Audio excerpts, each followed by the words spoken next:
C. Joseph Vijay எனும் நான் சட்டப்படி அமைக்கப்பெற்ற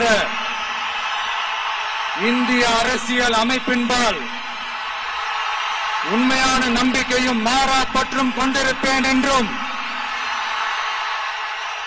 இந்திய நாட்டின் ஒப்பில்லாத முழு முதல் ஆட்சியையும் ஒருமையையும் நிலை நிறுத்துவேன் என்றும் தமிழ்நாட்டு அரசின் முதலமைச்சராக உண்மையாகவும் உளச்சான்றின்படியும் என் கடமைகளை நிறைவேற்றுவேன் என்றும் அரசியல் அமைப்பிற்கும் சட்டத்திற்கும் இணங்க அச்சமும் ஒருதலை சார்பும் இன்றி விருப்பு வெறுப்பை விலக்கி பலதரப்பட்ட மக்கள் அனைவருக்கும் நேர்மையானதை செய்வேன் என்றும் ஆண்டவன் மீது ஆணையிட்டு உறுதிமொழிகிறேன்.